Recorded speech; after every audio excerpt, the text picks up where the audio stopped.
Hello everyone, आज के class में बेसिकली हम लोग सम सॉल्व करेंगे। W B class 12 semester 4 accountancy का मॉक टेस्ट हुआ था। उसमें हम लोग एक सम्स पिक किए हैं, ठीक है ना, जिसका नाम है cash flow statement. Cash flow statement जैसे आप लोगों को पता है कंपलसरी क्वेश्चन आएगा, दो क्वेश्चन में एक क्वेश्चन करना रहेगा, इसका वेटेज 5 नंबर है, ठीक है ना। तो अगर आप लोग ये वीडियो देख रहे हो तो कोशिश करो पहले ये अपने एंड से आपको सॉल्व करना है, ठीक है ना। वीडियो को पॉज करो, स्क्रीनशॉट ले लो, क्वेश्चन को लिख लो, ठीक है ना। जैसा चाहे मतलब जैसा चाहो इसको पहले सॉल्व करने का कोशिश करो। देखो आप लोग कहाँ तक सॉल्व कर पा रहे हो, ठीक है ना। और कोशिश ये करना है कि आपको बाबू कैलकुलेटर यूज नहीं करना है, क्योंकि एग्जाम में कैलकुलेटर अलाउड नहीं है। बहुत सारे लोगों का आदत ये होता है, सर एग्जाम में कैलकुलेटर अलाउड नहीं है तो एग्जाम में यूज नहीं करेंगे, अभी हम लोग कैलकुलेटर या मोबाइल से या कोई दूसरे डिवाइस से हम लोग यूज करेंगे। तो आपका आदत तो खराब हो जाएगा ना, एग्जाम में तो ज्यादा दिन बचा नहीं है। अगर अभी भी आप कैलकुलेटर का सहारा लोगे तो अब एग्जाम हॉल में आपको बहुत ज्यादा प्रॉब्लम अराइज हो सकता है। तो कोशिश यही करना है, पहले अपने एंड से आपको पेपर को सॉल्व करना है। ये पेपर मतलब एक ही सम्स दिए हैं, अभी कैश फ्लो स्टेटमेंट को आपको सॉल्व करना है, ठीक है। और अभी हम सॉल्व करने वाले हैं, उसके बाद आप देखना, मैच करना आपके सॉल्यूशन से और मेरे सॉल्यूशन से कितना डिफरेंस हो रहा है, ठीक है ना। और कमेंट्स में आप बताना, ठीक है ना। और कैसा सम्स था ये भी आप हमको बताना है आपको, ठीक है। चलो हम लोग आगे प्रोसीड करते हैं, एक बार क्वेश्चन हम लोग पढ़ लेते हैं।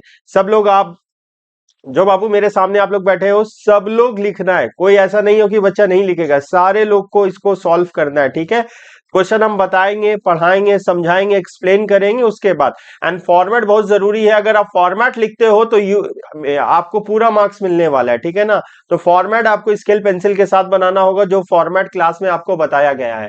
तो चलो सबसे पहले हम लोग क्वेश्चन पढ़ लेते हैं, रीड आउट करते हैं।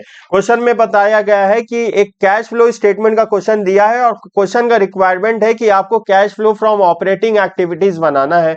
तो ऑपरेटिंग एक्टिविटीज बनाएंगे कैसे सर? ऑपरेटिंग एक्टिविटीज बनाने के लिए यहाँ पे हमारे पास ना कुछ ओपनिंग और क्लोजिंग का डेटा दिया हुआ है, ठीक है। तो सबसे पहले क्या करेंगे, हम लोग फॉर्मेट बना लेंगे। फॉर्मेट बनाएंगे, यहाँ पे हेडिंग डालेंगे सॉल्यूशन।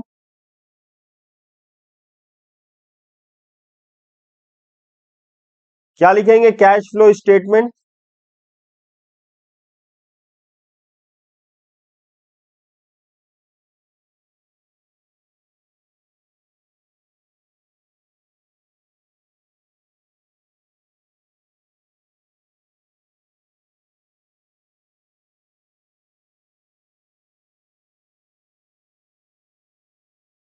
क्या लिखे? Cash flow from operating activities. In the books question में दिया नहीं है, आपको पूरा फॉर्मेट बना के करना होगा, ठीक है ना। Cash flow from operating activities. उसके बाद क्या लिखेंगे? Net profit. बाबू बैठे मत रहो, लिखो सब लोग। Net profit before income tax, working note number 1। फिर लिखेंगे एडजस्टमेंट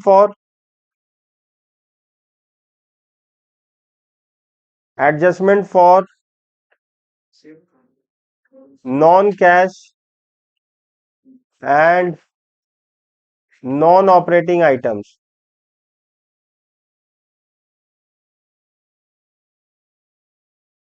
ठीक है। ये लिख दिए हम लोग।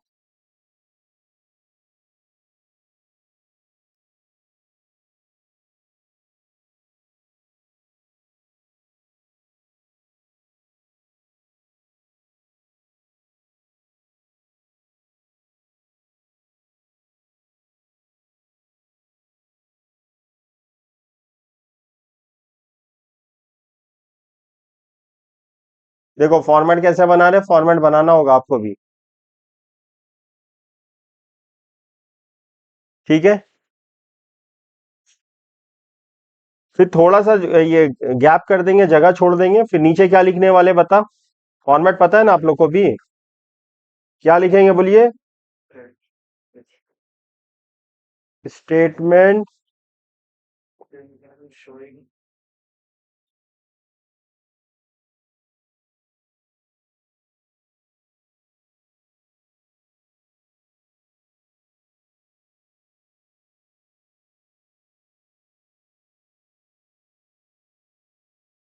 Statement showing changes in working capital लिख लिए। अब देखो फॉर्मेट हम लोग का इतना रेडी है, अब क्वेश्चन पढ़ेंगे और लिखते जाएंगे, ठीक है।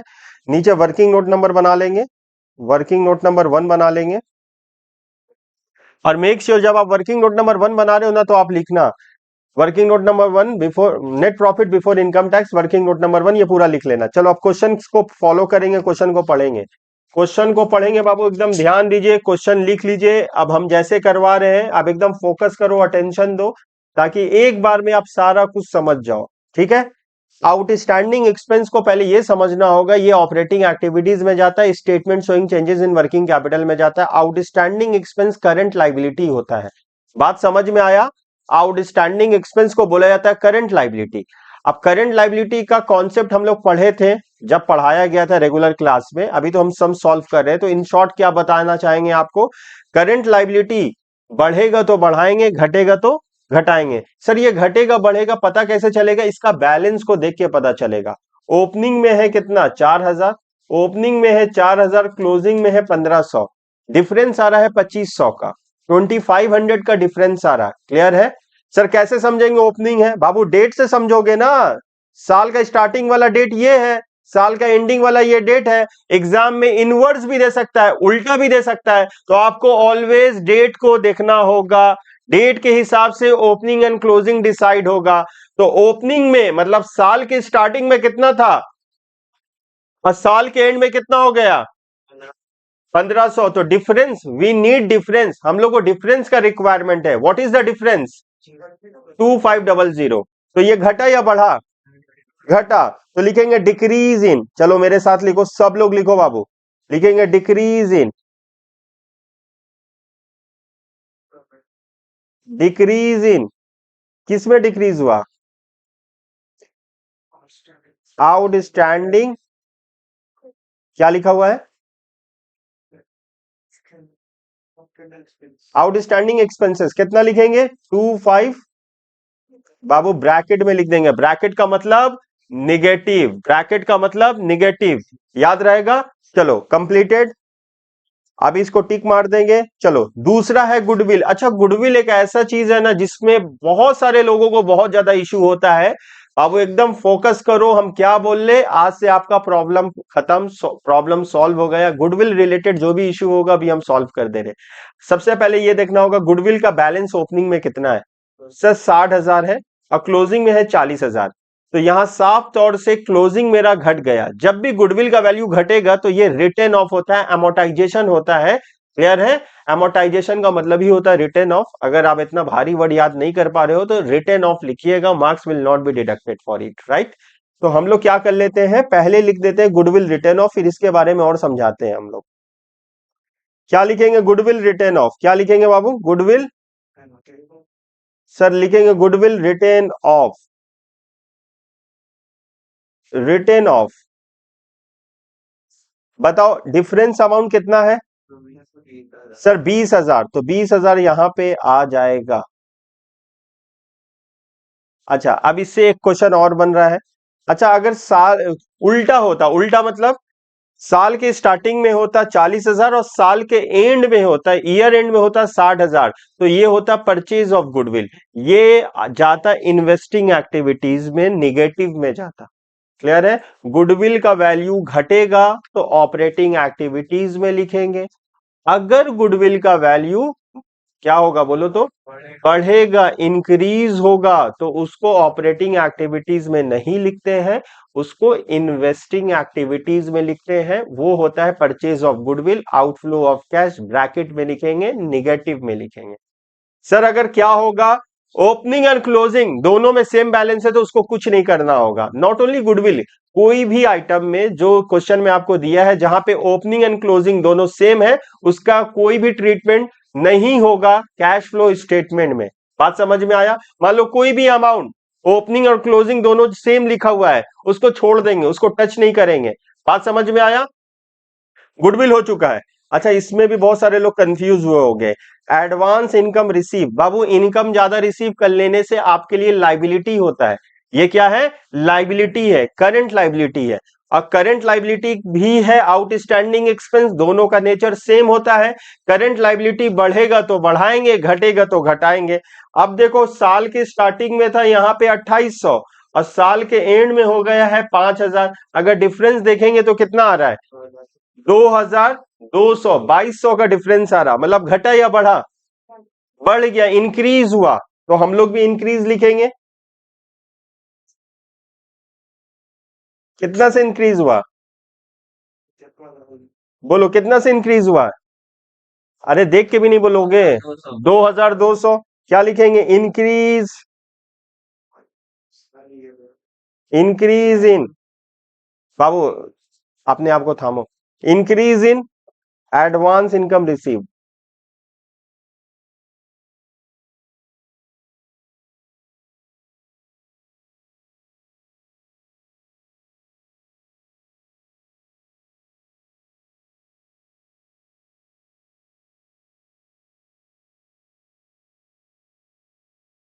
क्लियर है? Increase in income received in advance या एडवांस इनकम रिसीव, दोनों का मतलब सेम होता है। चलो, जो जो हो गया हम लोग टिक मारते हैं। इन्वेंट्री, इन्वेंट्री का दूसरा नाम स्टॉक। स्टॉक एक करंट एसेट्स होता है। स्टॉक क्या होता है? करंट एसेट्स होता है। अब करंट एसेट्स का रूल्स क्या होता है? बढ़ेगा, ये करंट लाइबिलिटी का उल्टा होता है। करंट लाइबिलिटी क्या होता था? बढ़ेगा तो बढ़ाएंगे, घटेगा तो घटाएंगे। इन्वेंट्री का मतलब क्लोजिंग स्टॉक, बढ़ेगा तो घटाएंगे, घटेगा तो बढ़ाएंगे। अब इन्वेंट्री देखो 12,500 है और क्लोजिंग में है 6250। अगर आप डिफरेंस निकालिएगा तो कितना आएगा? 6250, 6250। अभी बताओ घटा या बढ़ा? घट गया, घट गया, डिक्रीज हुआ वैल्यू। देखो ना, साल के स्टार्टिंग में कितना था? 12,500। बोलो कितना था? 12,500 से अब वैल्यू कितना हो गया? 6,250। सर वैल्यू कम हुआ, बस आपको यही बताना है, कम हुआ या ज्यादा हुआ। अच्छा, ये जो भी करंट एसेट्स और करंट लाइबिलिटी होता है ना, उसको लिखते हैं statement showing changes in working capital. अब बोलो घटा या बढ़ा? घटा, कितना से घटा? 6,250। उसको बढ़ा देंगे, कहा कितना से बढ़ाएंगे? 6,250। क्योंकि करंट एसेट्स है ना, घटेगा तो बढ़ाएंगे। क्लियर है? क्या लिखेंगे? डिक्रीज इन,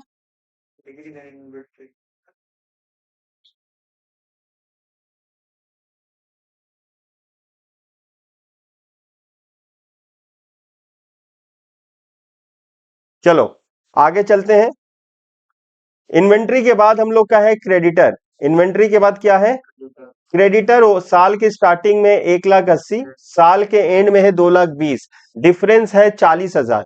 आपको बताना होगा घटा या बढ़ा? बढ़ गया, वैल्यू बढ़ा, 40,000 से बढ़ा। ये करंट लाइबिलिटी है, क्रेडिटर को तो करंट लाइबिलिटी बोला जाता है। बढ़ेगा तो बढ़ाएंगे, घटेगा तो घटाएंगे। तो 40,000 रुपया प्लस होगा। 40,000 रुपया क्या होगा? प्लस होगा। क्या लिखेंगे? इंक्रीज इन,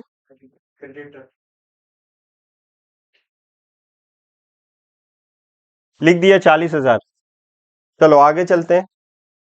क्रेडिटर के बाद बोला है 15% डिवेंचर। देखो 15% डिवेंचर, डिवेंचर का इश्यू और रिडम्पशन ऑपरेटिंग एक्टिविटीज में नहीं आता है, फिनेंसिंग एक्टिविटीज में आता है। हम लोग अभी सिर्फ ऑपरेटिंग बना रहे हैं। क्वेश्चन का रिक्वायरमेंट है आपको ऑपरेटिंग बनाना है। तो आपको जो भी डिवेंचर का ट्रीटमेंट होता है वो फिनेंसिंग एक्टिविटीज में करते हैं। डिवेंचर या लॉन्ग टर्म लोन बोलेगा तो वो फिनेंसिंग एक्टिविटीज में जाएगा। ठीक है ना? एक क्वेश्चन में तुमको ज्यादा भी दे सकता है। क्या क्या दे देगा? Equity share, preference share capital, debenture बोल दिया, लॉन्ग टर्म लोन बोल दिया, डिविडेंड पेड बोल दिया। ये सारा कहाँ का आइटम होता है बाबू? ये तो फिनेंसिंग एक्टिविटीज का है। अभी हमको बताया, बोला गया है कि ऑपरेटिंग बनाओ, तो ऑपरेटिंग में नहीं आएगा। लेकिन इसका इंटरेस्ट आएगा। इंटरेस्ट ओपनिंग पे निकलेगा। ओपनिंग में सर ये 15% नहीं रहता तो नहीं लेते, 15% नहीं रहेगा तो नहीं लेंगे।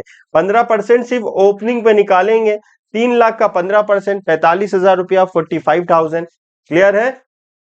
इसको हम लोग हिडन एडजस्टमेंट बोलते हैं। इसको क्या बोलते हैं? Hidden adjustment. क्वेश्चन में आपको बोलेगा नहीं, आपको समझना होगा देख के।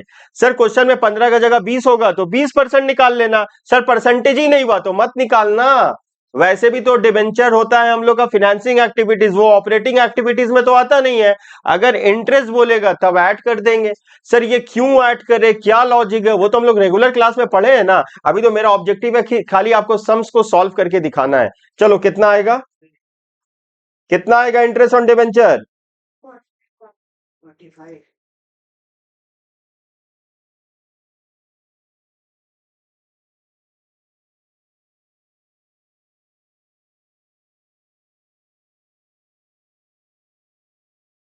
कितना, 3 लाख का?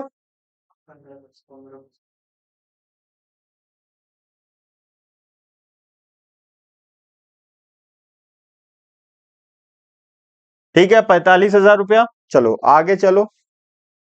Surplus in statement of PNL account, ये नोट नंबर 1 में आएगा। 4 लाख से 5 लाख 20 हो गया, डिफरेंस कितना है, 1 लाख का। चलो यहाँ पे नोट नंबर 1 बनाएंगे, इंक्रीज इन, क्या लिखेंगे?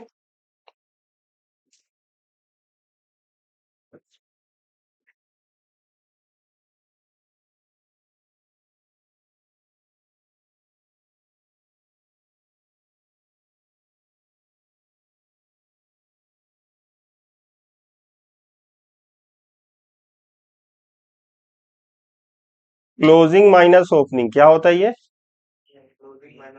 बताओ, क्लोजिंग माइनस 5 लाख 20 से 4 लाख 20 माइनस कर दोगे तो कितना आएगा? 1 लाख आएगा। क्लियर है यहां तक? चलिए आगे चलते हैं, क्वेश्चन में और क्या दिया हुआ है। जनरल रिजर्व 1 लाख से कितना हो चुका है? 1 लाख 20, कितना का डिफरेंस है? 20,000, इसमें ऐड कर देंगे, ऐड ट्रांसफर टू जीआर, क्या लिखेंगे? ऐड ट्रांसफर टू जीआर, कितना ऐड करेंगे? 20,000। चलो आगे देखो, अक्रूड इनकम, मतलब ये एसेट्स होता है, करंट एसेट्स। 2,000 से कितना हो चुका है? 1,800। करंट एसेट्स मेरा कम हो गया, कितना से कम हुआ? 200 से। तो कम हुआ तो प्लस कर देंगे 200, 200 प्लस होगा, 200 क्या होगा? क्या लिखेंगे? डिक्रीज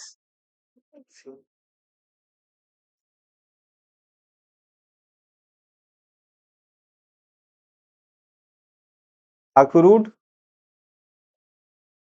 इंटरेस्ट, ठीक है, सॉरी इनकम है, ठीक है।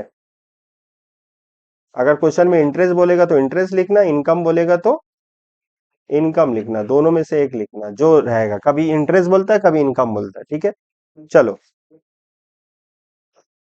आगे क्या है, प्रोविजन फॉर टैक्स। देखो बहुत सारे लोगों को ना ये कॉमन इश्यू होगा, जो प्रोविजन फॉर टैक्स में बनाने में दिक्कत होगा, सर नहीं समझ में आ रहा, हम फिर से आपको अकाउंट बना के दिखा रहे हैं, प्रोविजन फॉर टैक्स। हाँ, प्रोविजन फॉर टैक्स का टी फॉर्म में अकाउंट बनाना है। देखो बाबू, हमको सुनो, हम क्या बोल रहे हैं आप बनाइए प्लीज, सब लोग बनाइए। प्रोविजन फॉर टैक्स क्या लिखिएगा? प्रोविजन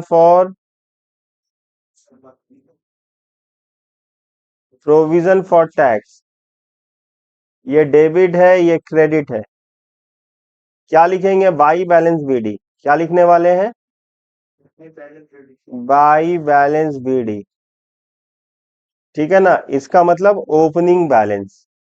लिखने का जरूरत नहीं है, हम ओपनिंग बैलेंस तुमको लिख के बता रहे ताकि आपको एग्जाम में याद रहे। बाई बैलेंस बीडी ये लाइबिलिटी होता है, इसका by balance BD opening balance होता है। तो क्वेश्चन में देखो ओपनिंग बैलेंस कितना दिया हुआ है हमको, कितना दिया हुआ है बोलो?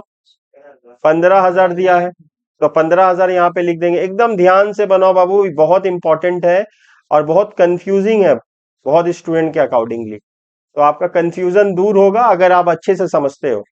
At the same time closing balance question हमको बताया है 25,000, देख पा रहे हो? 25,000 दिखा है, तो यहाँ पे लिखेंगे टू बैलेंस सीडी, यहाँ पे लिखेंगे, इधर में लिखेंगे टू बैलेंस सीडी, कितना है? 25,000। अब देखो दो चीज है जो हम हाईलाइट कर रहे हैं, पेन चेंज कर रहे हैं, यहां आता है टू बैंक अकाउंट, ये आता है पेड ऑफ, ये क्या आता है? पेड ऑफ आता है। इधर आता है by PL balancing figure, by PL,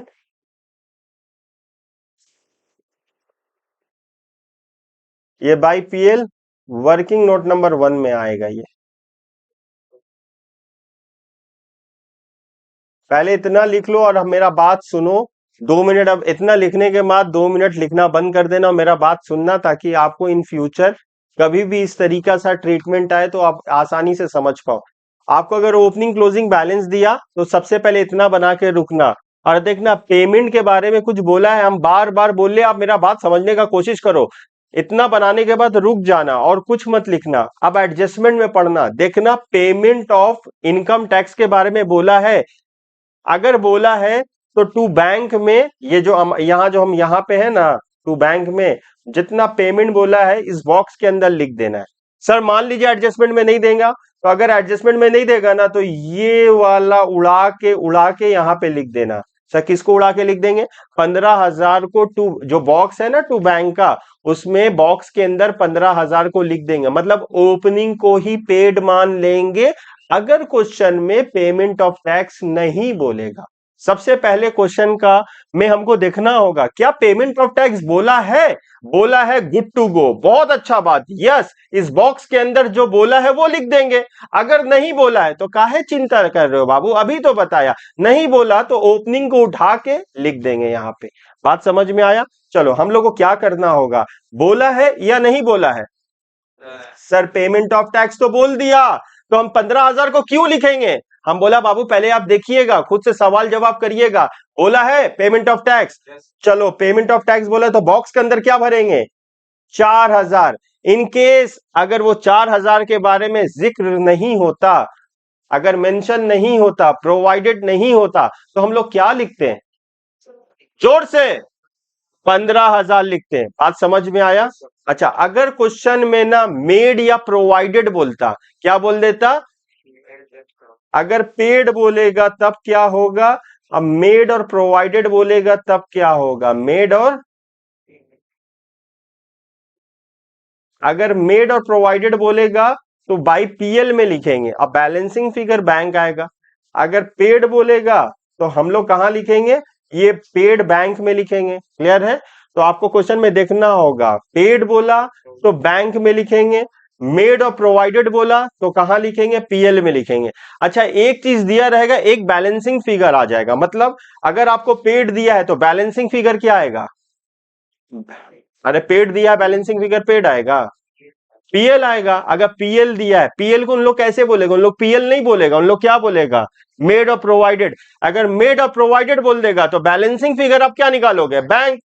अरे भाई अगर एक चीज दिया रहेगा तो दूसरा आप बैलेंसिंग फिगर नहीं निकाल पाओगे। अगर हम आपको बता देंगे पेमेंट कितना है तो बैलेंसिंग फिगर बोल दोगे? हाँ बोल देंगे सर ऐड करके। अगर हम तुमको बोल दे पीएल, पीएल कैसे बोलेंगे? पीएल बोलेंगे एग्जाम में, एग्जाम में पीएल को क्या बोलेगा? अगर मेड और प्रोवाइडेड बोलेगा तो वर्किंग नोट नंबर 1 को उधर लिखेंगे, दोनों को क्लोजिंग को ऐड करेंगे। अब बैलेंसिंग फिगर मेरा क्या आएगा? बैंक। अगर क्वेश्चन में बैंक बताएगा तो फिर क्या आएगा हम लोग का? पीएल आ जाएगा हम लोग का। अच्छा, ये कोई ना कोई क्लोजिंग बैलेंस आएगा ही आएगा। हम लोग अपने सिनेरियो में देखते हैं, ओपनिंग में 4,000, 25,000, 25 और 4 हिम्मत करके ऐड करिए, 29,000 आएगा, 29,000। कितना आएगा? 29,000। यहां पे लिखेंगे 29,000, 29,000 और 15,000 का डिफरेंस कितना होता है? सर 14,000 होता है। ठीक है, ये 14,000 को कहां पकड़ के बैठाएंगे बोलो? Working note number 1, working note number 1। चलो working note number 1, working note number 1 यहां पे क्या लिखेंगे? 14,000 में ऐड करेंगे provision for,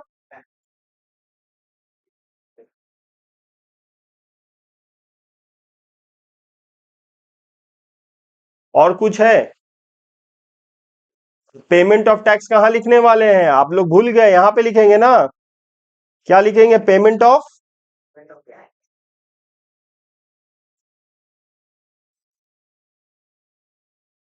payment of tax कितना लिखने वाले हैं? बोलो कितना? ब्रैकेट में, पेमेंट का मतलब निगेटिव ब्रैकेट में। अब नोट नंबर 1 को ऐड करो, नोट नंबर 1 को ऐड करो। देखो क्वेश्चन में कितना दिया हुआ है? 1,20,000 और 14,000 ऐड करके 1,34,000 आया। ठीक है, 1,34,000 को पिक करके कहां बैठाने वाले हैं बोलो? यहां पे 1,34,000। अब प्लस माइनस करके बोलो कितना आ रहा है यहाँ पे?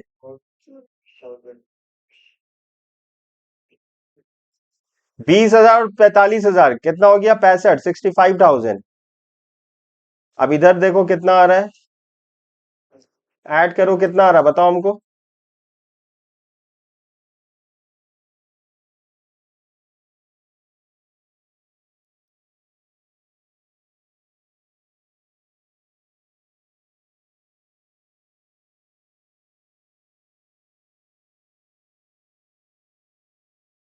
कितना आया बाबू आप लोग का? सेकेंड एडजस्टमेंट नहीं किए हैं? चलो सॉरी, एक एडजस्टमेंट बाकी है, कोई बात नहीं, हम कर दे रहे हैं। अच्छा, एक एडजस्टमेंट और बाकी है, तो अभी बैलेंसिंग सही नहीं रहेगा, वो एडजस्टमेंट को करने के बाद ही करेंगे, ठीक है। बोला है प्लांट कॉस्टिंग, जब भी प्लांट बोलेगा ना तो अब बाबू ये वाला वर्किंग आपको करना ही होगा। चलो,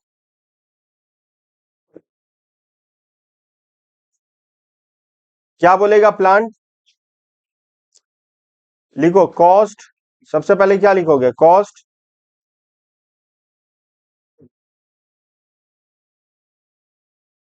कॉस्ट कितना है सर? कॉस्ट है 1 लाख, क्वेश्चन में और क्या बोला है?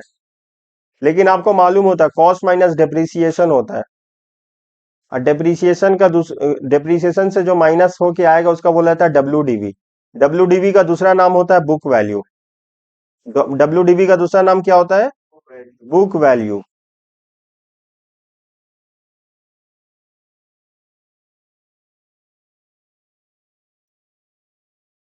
कॉस्ट कितना है? 1 लाख। डब्ल्यू कितना है? बाबू ध्यान दो, ध्यान दो, ध्यान दो, अटेंशन। आपको कॉस्ट बता दिया, डब्ल्यू बता दिया, दोनों का डिफरेंस क्या होता है? डेप्रिसिएशन तो बैलेंसिंग फिगर आ जाएगा। डेप्रिसिएशन बैलेंसिंग फिगर आया? हाँ सर, आ जाएगा दोनों का डिफरेंस। अब माइनस क्या करेंगे बोलो?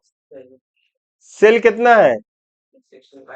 80,000 का सामान 65,000 में बेच दिया, बताइए बाबू प्रॉफिट हुआ या लॉस हुआ? ए, जिससे पूछेंगे वही बोलेगा, आप सोच के बोलना।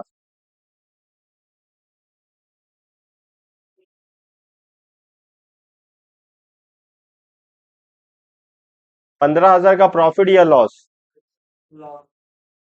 गलत बोल रहे हो, बोलो अब क्या होगा? क्या होगा? देख के बोलो क्या होगा। Very good, loss. लॉस होगा ना, हम तो तुमको ऐसे ही लिखने के लिए।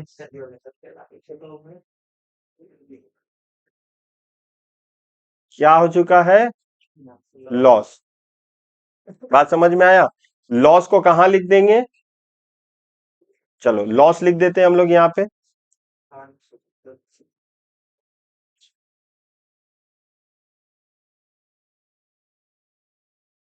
Loss on sale of plant है। कितना है लॉस का? 15,000। और डेप्रिसिएशन भी तो है।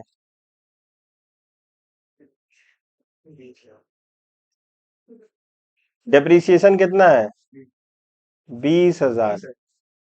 सबको ऐड कर दो। 20,000, 45,000, तो 65 हो चुका, 15 और 20, 1 लाख रुपए आ चुका। 1 लाख रुपीज। ऐड करो बाबू। 1,34,000 प्लस 42,150 आएगा 276,150। 276,150 इसका नाम होगा कैश जनरेटेड।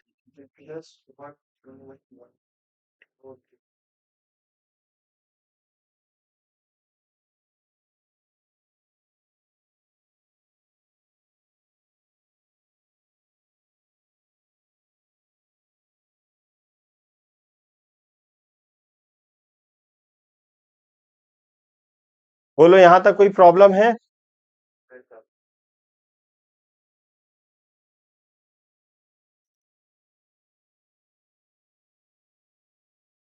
कैलकुलेशन वाला पोर्शन बाबू एक बार चेक कर लेना, ठीक है।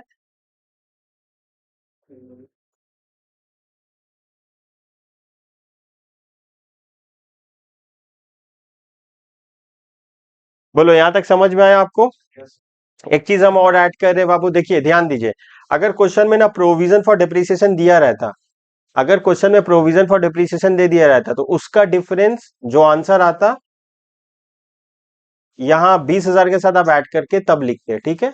अगर क्वेश्चन में प्रोविजन फॉर डिप्रिसिएशन होता तो उसका जो डिफरेंस आता ओपनिंग क्लोजिंग का, ये 20,000 यहाँ तो डिप्रिसिएशन निकला, दोनों को वो ऐड करके आप लिखते हैं। क्लियर है। और अगर क्वेश्चन में प्रोपोज डिविडेंड वाला तो हम आपको बता दिए, समझ में, पिछला साल का प्रोपोज डिविडेंड इस साल पेड होता है, इस साल वाला को इग्नोर करते। देख लो, ये एक स्टैंडर्ड सम्स था। उम्मीद करते हैं अगर आपको ये वीडियो आप देखते हो तो कोशिश कर यही रहेगा कि आपको 110% समझ में आएगा, ठीक है ना। वीडियो पे नए हो, चैनल पे नए हो तो चैनल को सब्सक्राइब करो, वीडियो को लाइक करो, अपने फ्रेंड के साथ जरूर शेयर करो। मिलते हैं नेक्स्ट क्लास में। Thank you so much.